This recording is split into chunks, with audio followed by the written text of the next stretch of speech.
Capítulo sexto. Cuando la princesa María regresó a Moscú, encontró en la capital a su sobrino con el preceptor y una carta del príncipe Andrés en la que le instaba a proseguir su viaje hasta Voronezh, donde se alojaría en casa de su tía, la señora Malvintsett.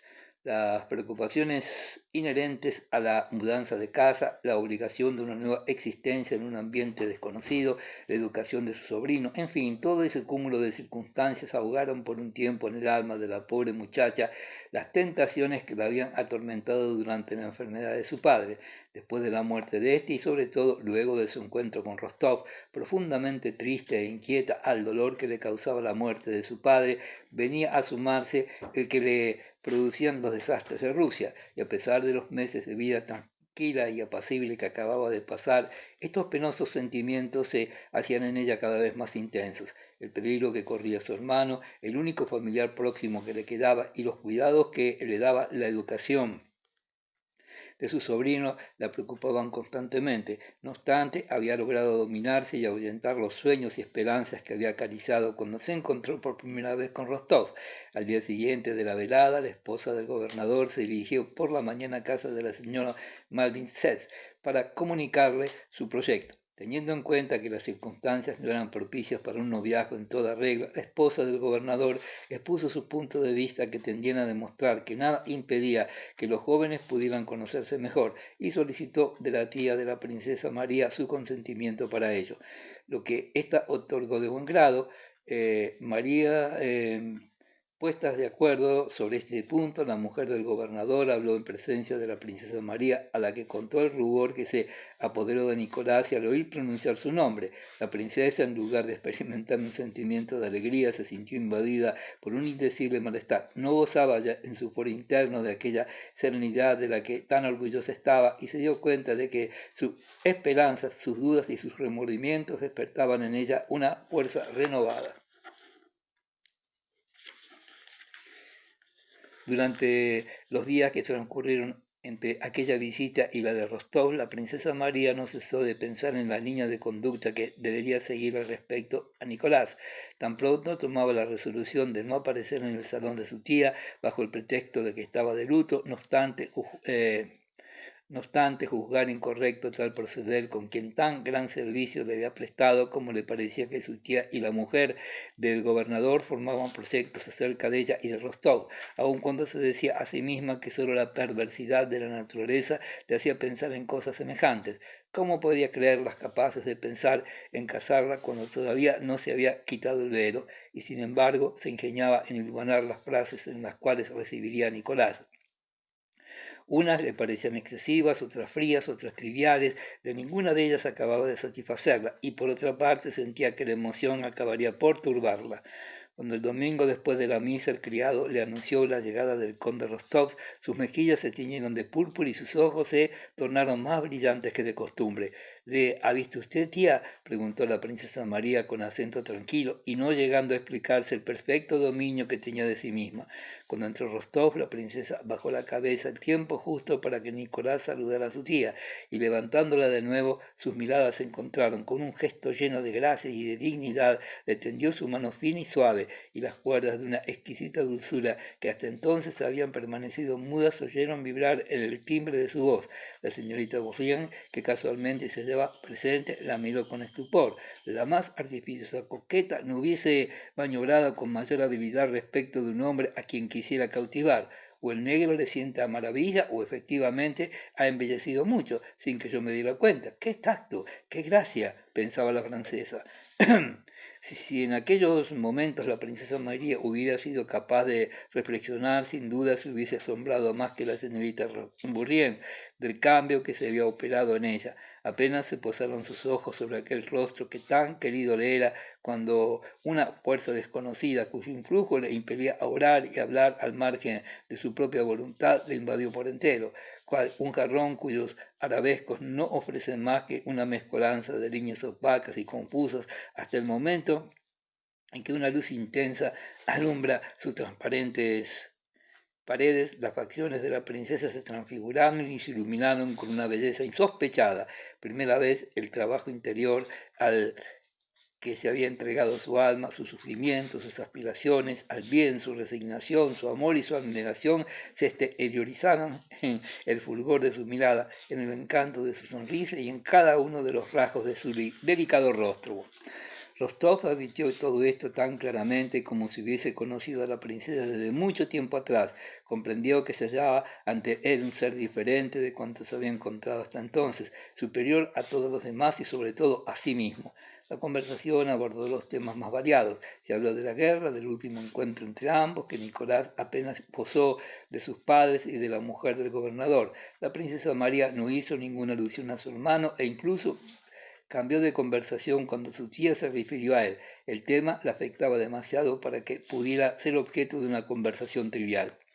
Hubo un momento de silencio para salir de aquella situación embarazosa y como suele hacerse cuando se halla presente algún chico, Nicolás se dirigió al hijito del príncipe Andrés y le preguntó si quería ser húsar. Lo tomó en brazos y jugó con él, y al volverse inopinadamente hacia la princesa María, sus ojos se encontraron con los de ella, que seguían tímidamente los movimientos de su querido sobrino en los brazos del hombre que amaba. Nicolás comprendió la significación de aquella mirada, se sonrojó de placer y dio al chico un beso cariñoso. La princesa María no salía de su casa a causa del luto, y Nicolás no creyó oportuno visitarla con frecuencia, pero la esposa del gobernador seguía sus manejos y repetía a Rostov cuantas palabras lisonjeras decía de él la princesa María y viceversa. Insistió para que hubiese una explicación entre ambos, y a tal efecto les preparó una entrevista que había de tener lugar en casa del arzobispo. Rostov persistía en decirle que no tenía ninguna intención de declararse, pero al fin de cuentas se vio obligado a dar su promesa de que asistiría a la entrevista. Del mismo modo que en Tilsit no vaciló un momento en aceptar como bueno lo que por tal era reconocido. Por lo demás, si también aquel día, después de una breve y sincera lucha consigo mismo entre el deseo de organizar su vida de acuerdo con sus preferencias y su gusto y una humilde sumisión a lo que le deparaba el destino, eligió esto último, al que a pesar suyo se sentía impulsado, se daba cuenta de que expresar sus sentimientos a la princesa María estando aún ligado a Sonia por la promesa dada era una cobardía de la que se sentía incapaz, pero en el fondo de su corazón consideraba a sí mismo que no solamente no hacía nada reprensible al dejarse llevar por la influencia que en él ejercían las circunstancias y las personas, sino que permitía que se realizara en su existencia un acto de mayor trascendencia. Nicolás, después de su entrevista con la princesa María, continuó en apariencia llevando la misma vida que antes, pero los goces y placeres que hasta aquel entonces le habían divertido perdieron para él todo su encanto. Los pensamientos que la princesa le inspiraba no tenían nada de común con lo que hasta entonces había despertado en él. Las demás muchachas, ni tampoco el apasionado amor con que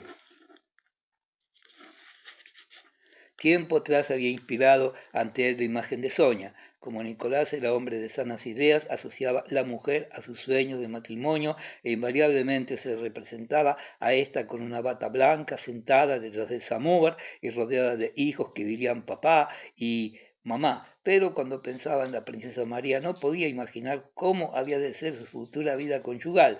Todo se le parecía vago y confuso y despertaba en él un sentimiento de temor. Capítulo 7. La noticia de la terrible batalla de Borodino y de nuestras incalculables pérdidas entre muertos y heridos llegó a Voronezh a mediados de septiembre. La princesa María, que se enteró por la prensa del estado en que se encontraba su hermano, resolvió marchar a su lado. Nicolás, que no había vuelto a ver a la princesa, se enteró de lo sucedido por otras personas.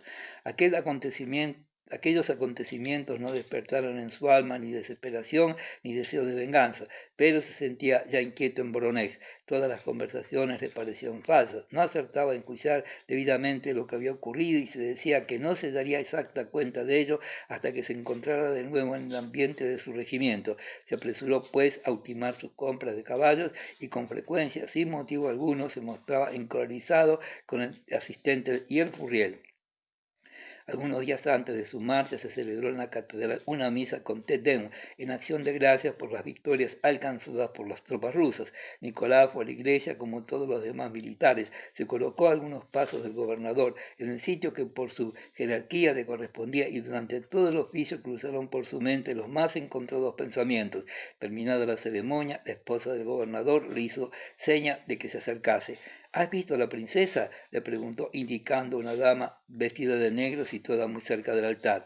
Nicolás reconoció en el acto a la princesa María, no tanto por su perfil que apuntaba bajo las alas del sombrero como por su porte piadoso que le causó una viva impresión. La princesa María, absorbida en sus plegarias hasta la última señal de la cruz antes de salir en la iglesia.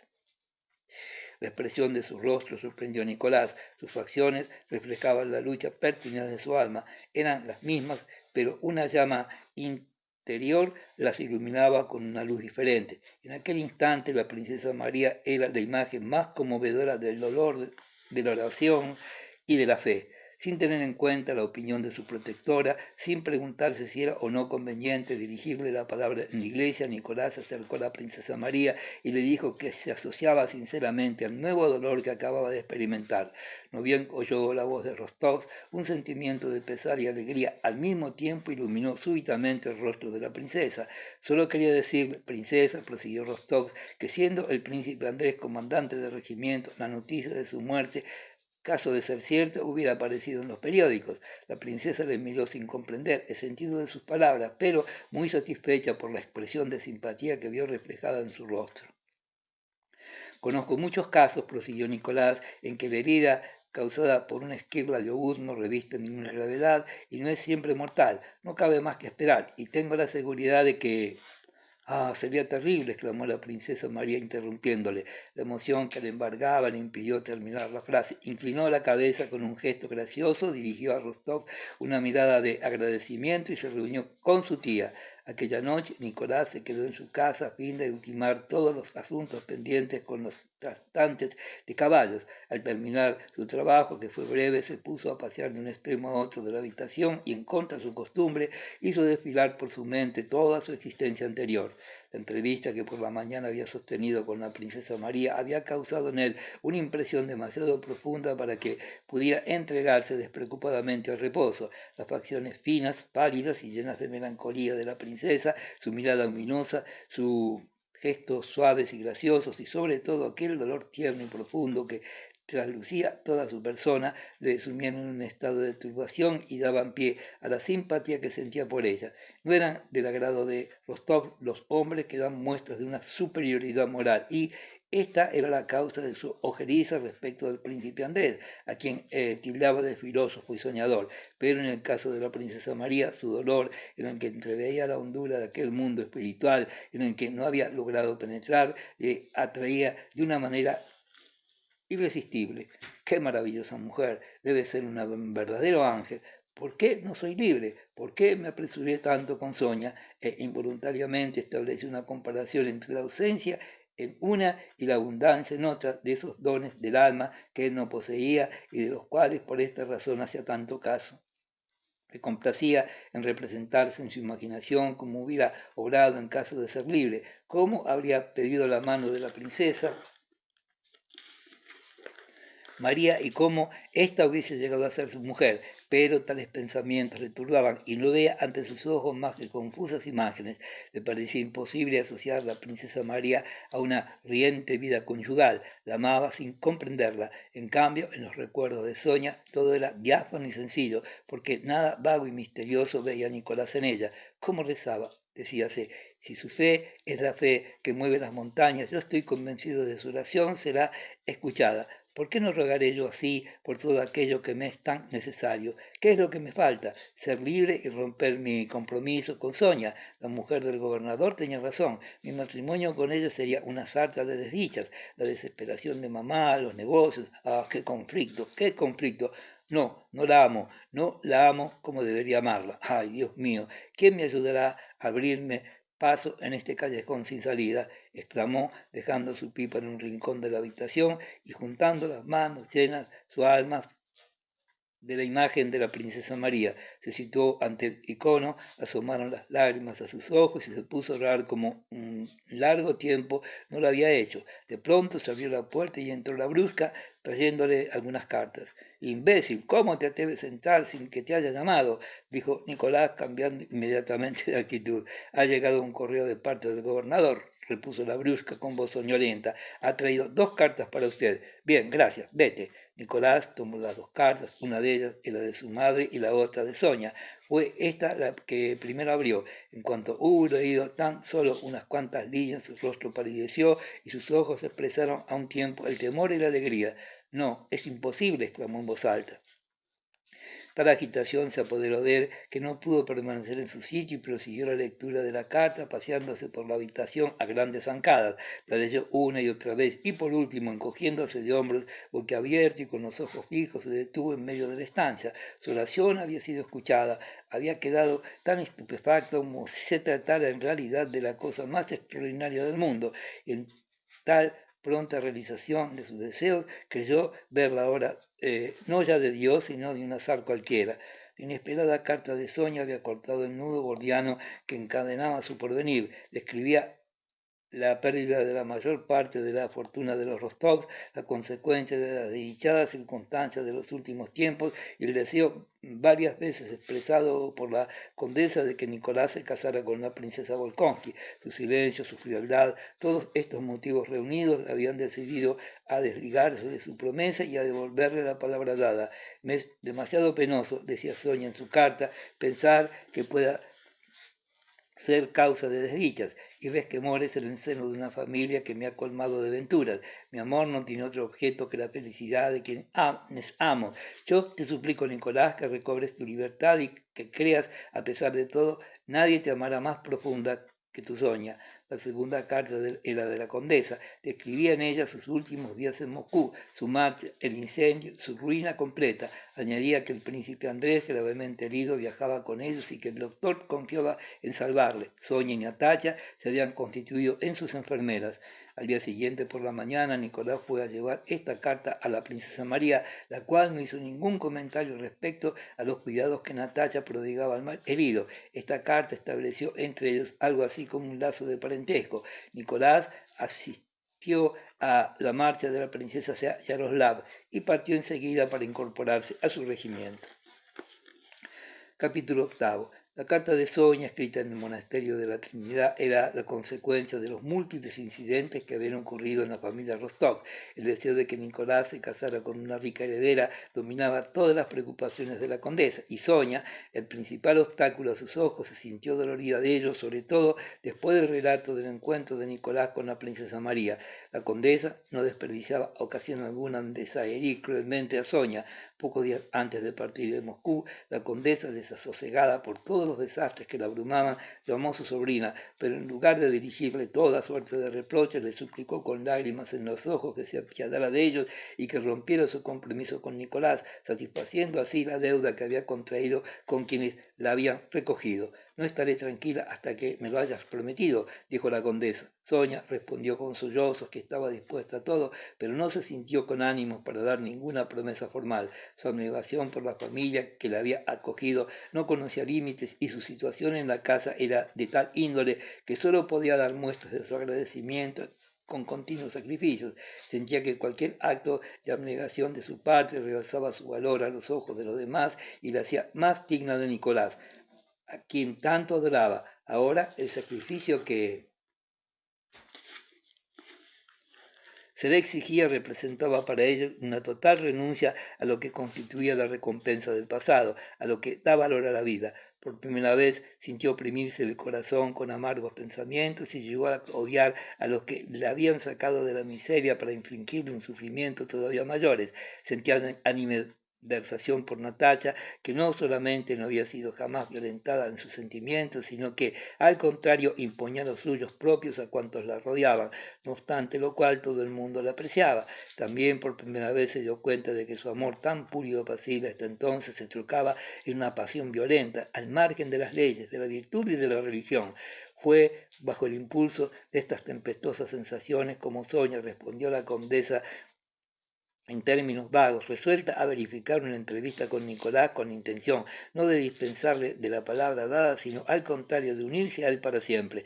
Las preocupaciones de los últimos tiempos de su estancia en Moscú y las ocupaciones materiales que le embargaban operaron a manera de bálsamo respecto a sus encontrados sentimientos, pero cuando se enteró de la presencia del príncipe Andrés en la casa, y a pesar de la simpatía que sentía por él y por Natalia, una alegría supersticiosa se apoderó de Sonia. Creyó ver en esta circunstancia la voluntad de la providencia, que no quería permitir que se separara de Nicolás. Sabía que Natalia amaba al príncipe Andrés y que nunca había dejado de amarlo. Presentía que, reunidos ahora por circunstancias tan trágicas, renacería su amor y que Nicolás no se casaría ya con la princesa María a causa del parentesco que se establecería. Así pues, a despecho de todo cuanto había sufrido, esa visible intervención de la providencia, sus intereses personales, le causaba una dulce satisfacción. La familia Rostov se detuvo una jornada en el monasterio de la Trinidad. Se les había reservado 3 espaciosas habitaciones, una de las cuales fue ocupada por el príncipe Andrés, que había mejorado visiblemente. Natalia estaba sentada a su lado en la estancia contigua. El conde y la condesa conversaban respetuosamente con el superior, que se demostraba contento al volver a ver a sus antiguos amigos. Sonia, que estaba con ellos, pensaba en lo que el príncipe Andrés y Natalia podrían decirse. De pronto se abrió la puerta y Natalia, muy emocionada y sin prestar atención al fraile, que se había levantado para saludarla, avanzó hacia su prima.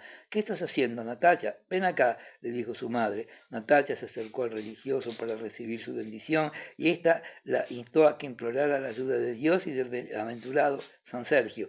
Natalia tomó luego de la mano a Sonia y se fue con ella a la habitación contigua en la que no había nadie. Sonia, vivirá, ¿verdad? Soy tan feliz y tan desgraciada. Solo deseo que viva, aunque él no pueda. Y rompió a llorar. Sonia, tan turbada por el dolor de su amiga como por sus secretas aprensiones personales, besó a Natalia y la consoló. Sí, con tal de que viva, repitió Natalia. Ambas se acercaron a la puerta, la entreabrieron suavemente y pudieron distinguir al príncipe Andrés, que estaba acostado con la cabeza reclinada sobre 3 almohadones. Descansaba con los ojos cerrados y oíase claramente su fatigosa respiración. Ah, Natalia, exclamó de pronto Sonia, tomando de la mano a su amiga y retrocediendo unos pasos. ¿Qué pasa?, preguntó Natalia. Dijo Sonia, pálida y temblorosa, cerrando la puerta. ¿Te acuerdas?, continuó diciendo con una mezcla de terror y gravedad en sus palabras. ¿Te acuerdas cuando miré en el espejo los días de Navidad? ¿Te acuerdas que vi? Sí, repuso Natalia con ojos desorbitados y evocando en efecto confusamente la visión de Sonia. ¿Te acuerdas?, prosiguió Sonia. Te lo conté entonces y a ti y a tu ñacha le vi tendido en la cama tal cual está ahora, con los ojos cerrados, cubierto con una colcha de color de rosa, y con creciente animación describió todos los detalles que aparecían ante sus ojos, reconstruyéndolos a la visión de Navidad, cuya realidad no ofrecía ninguna duda en su imaginación. Sí, la colcha rosa, dijo Natalia pensativa, persuadida de que también ella lo había visto. ¿Pero qué significa eso? Ah, no lo sé, es tan extraordinario, repuso Sonia. Al cabo de unos minutos el príncipe Andrés llamó a Natalia, entró en la habitación y Sonia, sobrecogida por una extraña emoción, permaneció junto a la ventana reflexionando acerca de aquellas raras coincidencias. Aquel mismo día se les disparó la ocasión para enviar correspondencia al ejército, lo que aprovechó la condesa para escribir a su hijo. Sonia, ¿qué? ¿No escribirás a Nicolás?, dijo con voz ligeramente emocionada. La muchacha adivinó la muda súplica que se encerraba en aquellas palabras y en los ojos cansados de la condesa, fijos en ella por encima de los lentes, advirtió la turbación que ocultaba su pregunta y la enemistad que estaba presta a manifestarse en caso de que Sonia se negara a acceder a lo solicitado. Sonia se acercó a la condesa, se postró de enojo, le besó la mano y le dijo: escribiré, mamá. Bajo la influencia de aquel misterioso presagio que al cumplirse había de impedir el matrimonio de Nicolás con la princesa María, Sonia se entregó de nuevo sin la menor vacilación a sus hábitos de sacrificio. Y fue con los ojos llenos de lágrimas y embargada por la grandeza de su acción generosa como escribió interrumpida con frecuencia por los sollozos la emocionante epístola cuya lectura había turbado a Nicolás profundamente. Capítulo 9.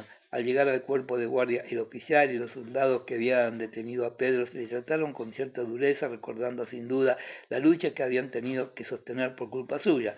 Unos a otros se preguntaban con curiosidad si habían efectuado una captura importante, y cuando al día siguiente fue relevada la guardia, Pedro se dio cuenta de que los nuevos guardias no le guardaban las mismas consideraciones que, a pesar de todo, le habían dispensado los primeros. En efecto, aquel hombre corpulento, vestido con un caspán de mujic, no vieron ya a aquel que se había peleado con los rateros y los soldados de las patrullas, sino simplemente al número 17 de los prisioneros que se encontraban allí por orden de la autoridad superior. Todos cuantos estaban encerrados con Pedro eran gente de condición inferior. Enseguida se percataron de que aquel era un señor, y cuando lo oyeron hablar en francés empezaron con sus pullas. Todos los que allí estaban encerrados, incluso Pedro, tenían que ser juzgados como incendiarios. Al tercer día trasladaron a los presos a una casa, introduciéndolos en una habitación donde se hallaban sentados un general de blanco bigote, dos coroneles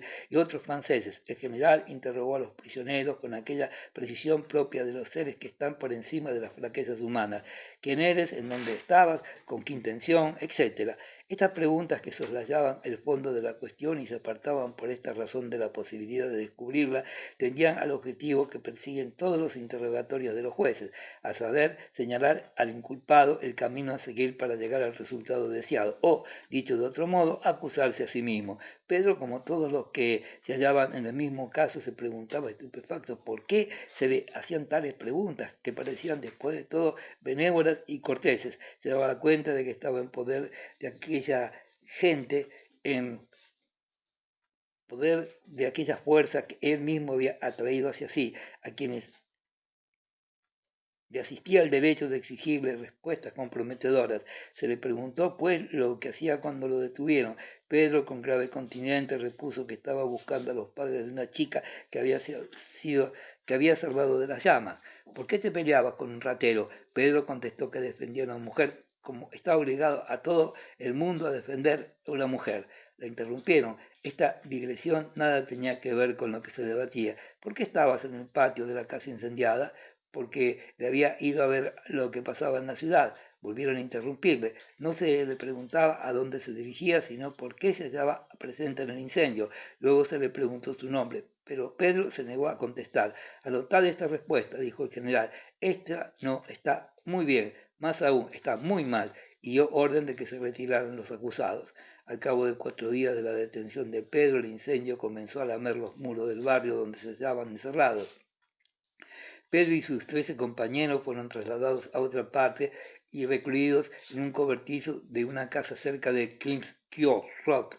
Al atravesar las calles, la humareda les impedía casi respirar.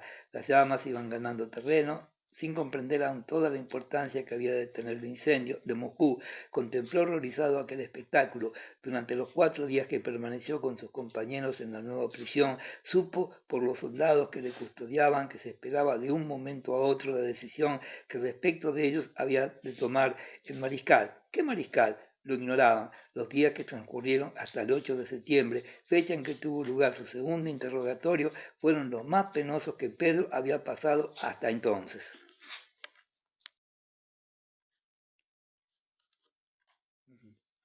Capítulo 10. El día 8 de septiembre, un oficial superior, sin duda un elevado personaje, a juzgar por las muestras de respeto que mereció por parte de los centinelas, fue a visitar a los prisioneros. Este oficial, que pertenecía evidentemente al Estado Mayor, llevaba en la mano una lista y llamó por sus nombres a los que figuraban en ella. Pedro estaba inscrito de la siguiente forma: el que no quiere decir su nombre. Después de haberlo examinado con actitud de total indiferencia, dio orden al oficial de guardia de que procuraran presentarse decorosamente vestidos ante el mariscal. Una hora más tarde, una compañía de soldados condujo a Pedro y a los otros detenidos a Divechi Poli, campo de las vírgenes. Había llovido, el día era claro y luminoso, y el aire de una pureza extraordinaria. La humareda nos rastreaba ya por la superficie de la tierra y remontaba en inmensas columnas hacia el cielo azul. A pesar de que desde Donde se encontraba Pedro no se veían las llamas. Moscú no era más que un inmenso brasero. A simple vista solo se distinguían espacios devastados, ruinas humeantes y muchos muros ennegrecidos en los que se sostenían aún altas chimeneas. Entre aquellos escombros Pedro no lograba ya reconocer los barrios de la ciudad. De vez en cuando se destacaba intacta alguna iglesia y el Kremlin, que no había sido alcanzado por el incendio. Flanqueaba a lo lejos con sus torres y su campanario de Iván el Grande. A dos pasos de allí relucía la cúpula del monasterio de Novodievichy, donde resonaba el sonoro carillón que llamaba a los fieles a la misa. Pedro se acordó entonces de que era domingo y día de la Natividad de la Virgen, pero ¿quién iba a celebrar aquella fiesta en medio de las ruinas y del incendio? A cada momento encontraba a su paso gente desarrapadas que huían llenas de terror al ver a los franceses. Era evidente que el nido de Rusia había quedado destruido, pero Pedro sentía confusamente que la destrucción de aquel nido devastado traería como consecuencia el establecimiento de un nuevo orden de cosas. Lo comprendía por la perfecta formación de los soldados que le conducían a él y a sus compañeros, por la presencia del funcionario francés que se había cruzado con ellos montado en una caleza tirada por dos caballos y cuyas riendas sostenía un soldado que hacía las veces de cochero, por los sones de la música de un regimiento que llegaban a sus oídos y por último por la lista cuya lectura había escuchado por la mañana.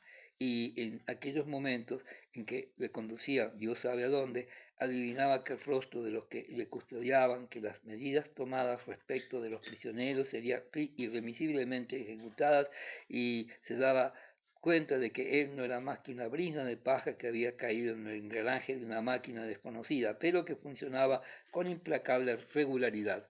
Pedro y sus compañeros fueron conducidos no lejos del monasterio hacia una espaciosa casa blanca situada a la derecha de la plaza y rodeada de un vasto jardín.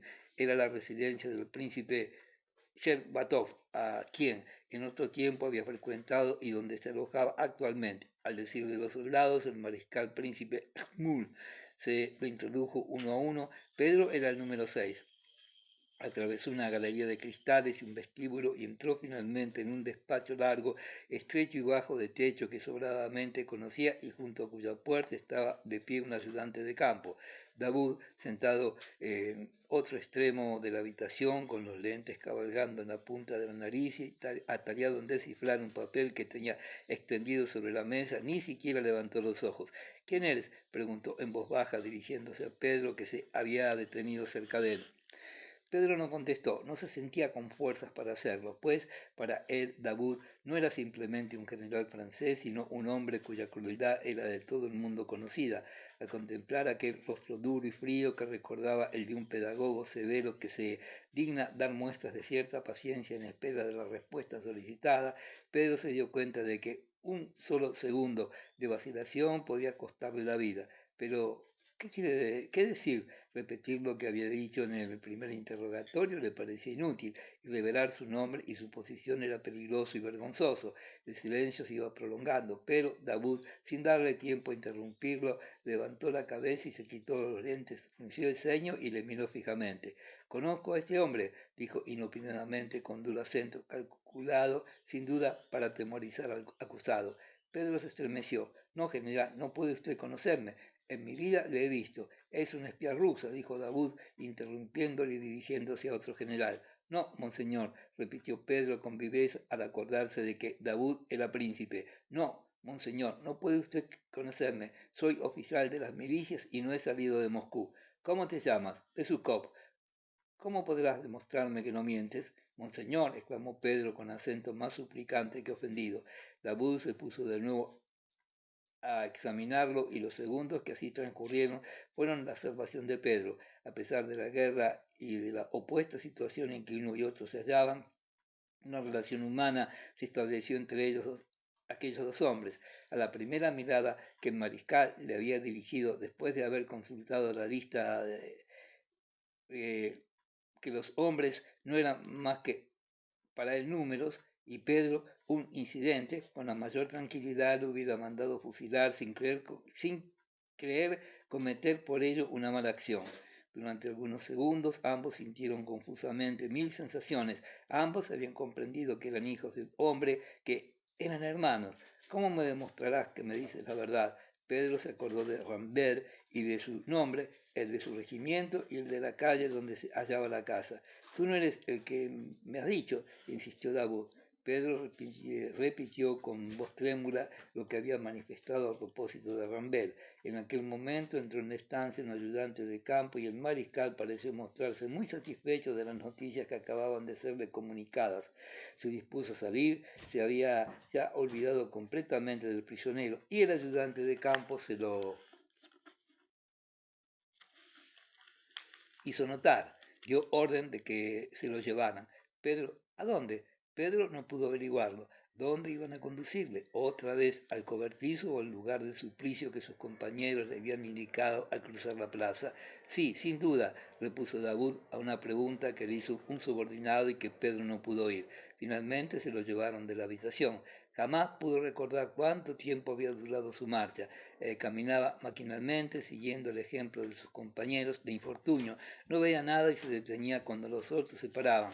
Un solo pensamiento le atormentaba, saber quién le había condenado a muerte. No era sin duda ninguno de quienes le habían interrogado, ninguno de ellos hubiera querido y ni siquiera podido hacerlo. No era tampoco Davout, que con tanto humanitarismo le había admirado. Unos minutos más y el mariscal hubiera comprendido que obraba mal, pero el ayudante de campo se lo impidió. Entonces, ¿quién le había condenado? ¿Quién había decidido matarle? ¿Quién le privaba de la vida con todos sus recuerdos, sus aspiraciones, sus esperanzas, sus pensamientos? ¿Quién lo disponía? ¿Quién era el causante de aquello? Nadie, y Pedro comprendió que era la consecuencia del orden establecido y el resultado fatal de las circunstancias. Capítulo 11. Desde la casa del príncipe Shchebartov, los prisioneros fueron conducidos a través de la plaza a un huerto situado un poco a la izquierda, en el que se levantaba un poste, detrás del cual se había abierto una gran zanja bordeada de tierra recién removida. Un gran gentío colocado en semicírculo contemplaba aquel foso con inquieta curiosidad. Integraban aquella muchedumbre rusos y numerosos militares del ejército francés pertenecientes a diferentes nacionalidades y portadores de distintos uniformes. A derecha e izquierda del poste estaban alineados los soldados con capote azul, charreteras encarnadas, polainas y chacó. Los condenados fueron colocados en el interior del semicírculo por orden de numeración. Pedro era el sexto. Al ruido del redoble de los tambores, Pedro sintió que su alma se desgarraba y que perdía la facultad de pensar. Apenas se sentía con fuerza para mirar ni para oír. Solo deseaba que se cumpliese lo más pronto posible aquel terrible e inevitable peligro que le amenazaba. Los dos hombres que estaban colocados en el extremo de su fila eran dos presidiarios. Uno de ellos era alto y delgado y el otro de cuerpo musculoso, tez morena y nariz achatada. A su lado había el número 3, un hombre de pelo en pecho, de unos 45 años y con el cabello ya un poco gris. El cuarto era un campesino cuyo rostro apacible de ojos negros estaba ornado por una hermosa barba rubia, y el quinto, un obrero de fábrica de unos 18 años, de rostro macilento, que iba vestido con un largo redingote. Pedro comprendió que los franceses consultaban entre sí respecto a si fusilarían en grupo o separadamente. De dos en dos, dijo el oficial con acento indiferente. En las filas de los soldados se produjo una presurosa agitación que no se debía ciertamente a su celo en ejecutar la orden dada, sino a la prisa que llevaban en dar pronto por terminada una tarea repugnante e incomprensible. Un funcionario francés con una faja ceñida en la cintura se acercó a los condenados y les dio lectura, en ruso y en francés, de la sentencia recaída. Luego 4 soldados condujeron a los dos primeros presidiarios ante el poste. Mientras fueron a buscar las vendas, los dos condenados miraron a su alrededor como bestias salvajes en presencia del cazador. Uno de ellos se persignó y el otro se rascó la espalda, iniciando una horrible sonrisa. Cuando, después de haberles vendado los ojos, les ataron al poste, 12 soldados se adelantaron de sus filas con paso firme y se colocaron a 8 pasos frente a los sentenciados. Pedro volvió la cabeza para no ver lo que iba a ocurrir. De pronto resonó una descarga, que a Pedro le pareció más formidable que el trueno más violento. Miró y en medio de una densa humareda vio a dos franceses pálidos y temblorosos agrupados junto a la zanja. Se condujo a otros dos condenados, cuya mirada suplicante parecía demandar ayuda y socorro, como si se resistieran a admitir que se les quitase la vida. Pedro volvió de nuevo la cabeza y otro ruido ensordecedor hirió sus oídos. Con el corazón oprimido lanzó una mirada a todos cuantos le rodeaban y en todos los rostros observó el mismo sentimiento de estupor, de horror y de protesta. ¿Quién tiene la culpa de todo esto? Todos sufren como yo, murmuró. Tiradores del 86 adelante, gritó una voz. El quinto, su vecino, fue conducido solo al poste. Estaba Pedro de tal modo poseído del terror que no acertó a comprender que él y los demás se habían salvado y que solo se les había conducido allí para presenciar el suplicio. El quinto, el obrero que iba vestido con un redingote, se hizo rápidamente atrás al acercarse de los soldados y se aferró a Pedro. Este se estremeció y se deshació de los brazos de aquel desgraciado que ni siquiera podía tenerse en pie. Los soldados lo tomaron de los brazos y lo llevaron a rastras. Vociferaba desesperadamente, pero una vez colocado ante el poste guardó silencio como si comprendiera que sus gritos eran inútiles o como si confiara aún en salvarse. Esta vez la curiosidad se sobrepuso al horror y Pedro no volvió la cabeza ni cerró los ojos. La emoción que experimentaba y que sentía compartida por la muchedumbre había llegado al paroxismo. El condenado se abrochó serenamente su redingote, restregó sus pies desnudos uno contra el otro y apretó él mismo el nudo de la venda. Luego, cuando lo hubieron arrimado al ensangrentado poste, se irguió tan alto como era y no perdió un solo momento su aplomo y su serenidad. Pedro, con los ojos fijos en él, no perdía el menor de sus movimientos. Debe suponerse que hubo una orden de mando y que a esta orden respondieron 12 fusiles, pero no pudo recordar más tarde haberlos oído. De pronto vio desplomarse el cuerpo del obrero, manar la sangre por dos sitios diferentes, ceder las cuerdas bajo el peso del cadáver, inclinarse su cabeza, doblarse sus piernas. Nadie lo sostenía. Los que le rodeaban habían palidecido súbitamente y cuando el viejo soldado del bigote blanco desató las cuerdas, el cuerpo cayó pesadamente al suelo. Torpemente lo tomaron los soldados, lo llevaron a rastras por detrás del poste y lo arrojaron sin el menor miramiento a la zanja abierta. Los propios soldados daban la sensación de unos criminales que se esforzaban en hacer desaparecer las huellas de su crimen. Pedro lanzó una mirada a aquella zanja y vio el cadáver del obrero, cuyas rodillas tocaban la cabeza y con un hombro más alto que el otro. Unos movimientos convulsivos sacudían aquel hombro que aún se levantaba y se encogía lentamente, pero las paletadas de tierra se sucedían sin cesar y pronto cubrieron el cuerpo de aquel desgraciado. Uno de los soldados, con voz impaciente e irritada, llamó a Pedro, pero éste ni siquiera le oyó y permaneció junto a la zanja. Cuando ésta estuvo cubierta, se oyó otra voz de mando. Pedro fue conducido a su sitio. Los soldados dieron media vuelta a la derecha y se desfilaron frente al poste. 24 soldados cuyas armas estaban descargadas se incorporaron de nuevo a sus filas a medida que la compañía pasaba ante ellos. Solo un soldado joven y pálido, como un muerto, con su chacó echado hacia atrás sobre la nuca y con el cañón de fusil apuntando al suelo, se había quedado inmóvil cerca de la zanja, en el mismo sitio desde donde había disparado. Se tambaleaba como un borracho y no lograba restablecer su equilibrio. Un viejo suboficial se acercó a él, lo tomó de los hombros y lo condujo hacia su compañía. La muchedumbre se fue dispersando poco a poco y todo el mundo caminaba en silencio y con la cabeza baja. Así aprenderán esos miserables incendiarios, dijo un francés. Pedro se volvió para ver quién había pronunciado tales palabras. Era un soldado. Trataba de consolarse de lo que había hecho, pero no pudo terminar la frase y se alejó con un gesto de desaliento. Capítulo 12. Pedro fue separado de sus compañeros y se le dejó solo en una pequeña iglesia devastada. Entrada la noche, el suboficial de guardia y dos soldados le comunicaron que había sido indultado y que iba a ser agregado a los prisioneros de guerra. Pedro les siguió sin comprender nada. Se le condujo a una barraca construida con planchas y maderos medio que requemados y se le introdujo en una de ellas.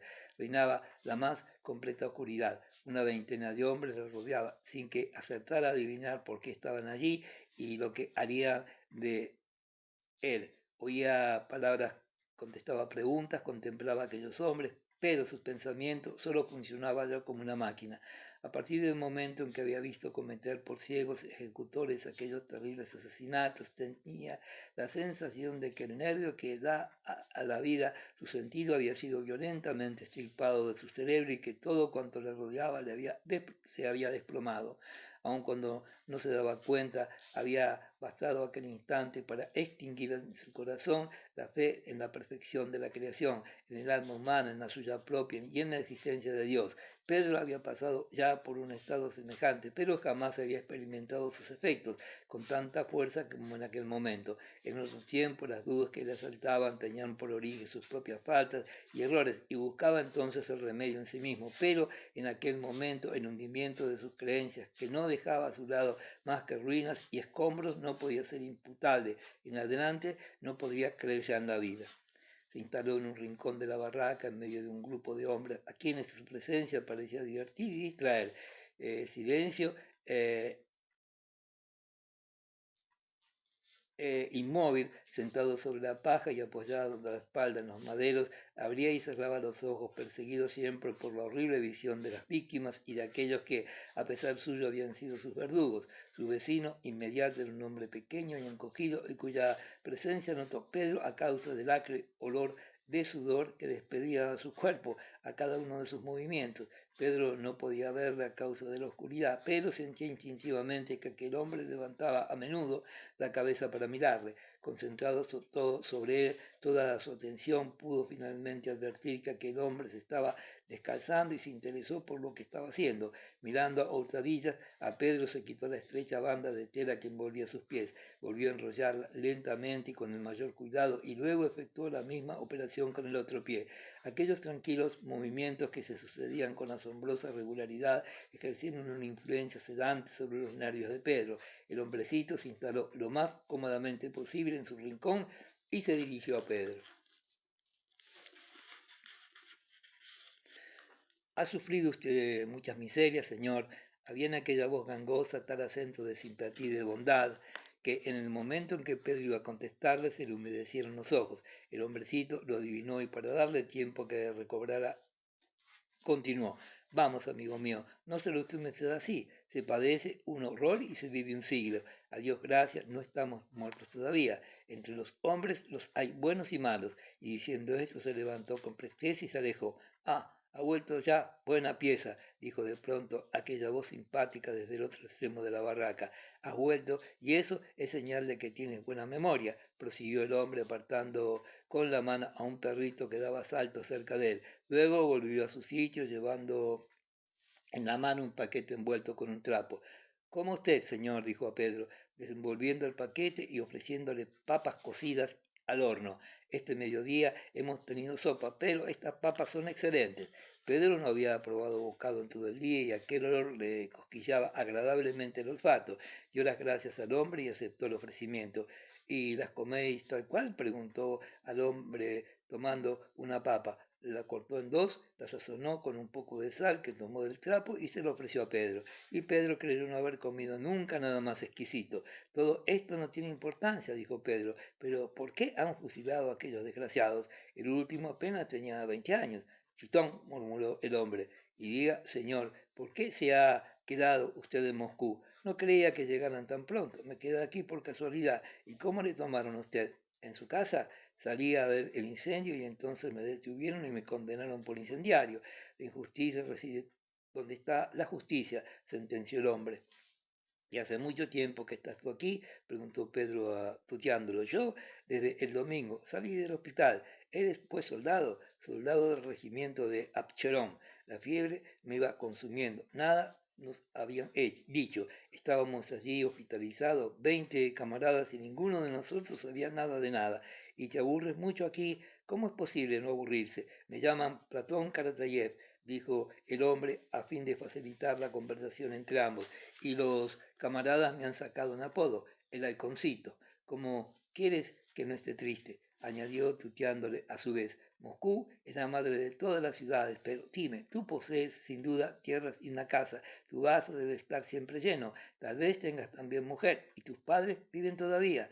Aun cuando Pedro no veía a su interlocutor, sentía que le sonreía amistosamente y que experimentaba un sincero pesar al saber que ya no tenía padres, sobre todo de que ya no tenía madre. La mujer os aconseja, la suegra os regala, pero nada hay como la madre. ¿Tienes hijos? La respuesta negativa de Pedro pareció contrariarla y añadió, los dos sois jóvenes, vivid en plena armonía y Dios os lo concederá. Oh, ahora ya todo me es indiferente, contestó Pedro a pesar suyo. No se escapa uno de las miserias ni de la cárcel, amigo mío, repuso el hombre, tosiendo ligeramente para aclarar su voz, dispuesto a dar cima a un largo relato. También yo fui propietario, poseíamos muchas tierras y a Dios gracias, nosotros y los campesinos vivíamos holgadamente. El trigo rendía 7 por 1, éramos felices y vivíamos como buenos cristianos. Pero aquí que un día, y Platón Caratayev refirió cómo, habiendo sido visto por un guarda campestre en un bosque vecino, había sido abofeteado y después de juzgarle lo enrolaron en el ejército. Pues bien, querido, prosiguió sonriendo, yo creía que aquello era una desgracia y ha sido una suerte que nos ha sobrevenido. Si yo no hubiera cometido aquella falta, hubiese sido mi hermano el que se hubiese visto obligado a partir dejando detrás de él 5 hijos. En cambio, yo no dejé más que a mi mujer. Tenía una hijita, pero el buen Dios la llevó. Así fui a mi casa con permiso y qué voy a decirte, viven mejor que antes porque hay menos bocas que alimentar. Las mujeres estaban en casa y los 2 hermanos habían salido de viaje. Solo se quedó Miguel, el pequeño, y mi padre me dijo, para mí mis hijos son todos iguales. En cualquier dedo que uno muerda, el dolor es el mismo. Si no se hubiera marchado Platón, le hubiese tocado a Miguel. Entonces nos reunió a todos ante las imágenes. Miguel dijo, ven acá, inclínate hasta el suelo ante él y también tú, mujer, y vosotros, mis nietecitos, ¿me has comprendido? Y así es, amigo mío, es el azar quien escoge y nosotros juzgamos y nos quejamos. Nuestra felicidad, amigo mío, es como el agua en las redes del pescador. Tiras de ellas y parecen llenas, las sacas y nada encuentras. Hubo un instante de silencio y luego Platón se levantó. ¿Acaso quieres dormir? Y comenzó a persignarse rápidamente, murmurando, Señor mío, Jesucristo, San Nicolás, Floro y Laura, apiadaos de nosotros. Se inclinó hasta que la cabeza le tocó el suelo, se levantó, exhaló un suspiro, se acostó sobre la paja y se cubrió con un capote. ¿Qué oración es esta que acabas de decir? ¿Qué? Murmuró Platón, que estaba ya adormilado. He rezado, eso es todo. ¿Acaso tú no rezas? Sí, también rezo. Pero, ¿qué estabas diciendo de Floro y de Laura? ¿Cómo? ¿No sabes por ventura que son los santos patronos de los caballos? No hay que olvidarse nunca de los animales. Ahí tienes a ese bribón que ha venido a abrigarse y calentarse aquí, añadió pasando la mano sobre el lomo del perro que se había pelotonado a sus pies. Luego se volvió y acabó por dormirse. Fuera, en la lejanía, se oían gritos de dolor y de angustia y por las hendiduras de las planchas y maderos mal ajustados se filtraba la luz siniestra del incendio. En el interior de la barraca todo era oscuro y tranquilo. Pedro tardó mucho tiempo en conciliar el sueño. Con los ojos abiertos de par en par en medio de las tinieblas, escuchaba maquinalmente los sonoros ronquidos de Platón y sentía que el mundo de creencias que se había desmoronado en su alma renacía más bello que nunca y descansaba sobre bases que en lo sucesivo habrían de ser inconmovibles. Capítulo 13. En la barraca donde se hallaba Pedro encerrado y en la que pasó 4 semanas había también en concepto de prisionero 23 soldados, 3 oficiales y 2 funcionarios. Los días que allí transcurrieron apenas dejaron huella en su memoria. Solamente la figura de Platón quedó grabada en su mente como uno de los más vivos y más queridos recuerdos, como la personificación más completa de todo lo que es verdaderamente ruso, bueno y honesto. A juzgar por el número de las campañas en las que había tomado parte Platón Caratayev, tenía alrededor de unos 50 años, ni siquiera él mismo hubiera podido decir su edad con exactitud y cuando reía, que lo hacía a menudo, descubría 2 hileras de dientes blancos y sanos. Su barba y sus cabellos no tenían un solo pelo gris y su cuerpo parecía el arquetipo de la agilidad, de la decisión y sobre todo del estoicismo. A pesar de las numerosas y finas arrugas en que estaba surcado, su rostro tenía una jovial expresión de ingenuidad, de juventud y de inocencia. Cuando hablaba lo hacía con una especie de cantilena. No pensaba nunca en lo que había dicho ni en lo que iba a decir y la vivacidad y la justeza de sus inflexiones daban a su voz una penetrante persuasión. Por la mañana y por la noche, al levantarse y al acostarse, decía: Dios mío, haz que duerma como una piedra y me levante blando como una almohada. En efecto, apenas se había acostado y quedaba dormido como un tronco, y al despertarse se sentía ligero y dispuesto a cualquier tarea. Lo sabía hacer todo ni muy bien ni muy mal. Cocinaba, cosía, labraba la madera con el cepillo, remendaba sus botas y ocupado siempre en algún trabajo no se permitía a sí mismo conversar y cantar más que durante la noche.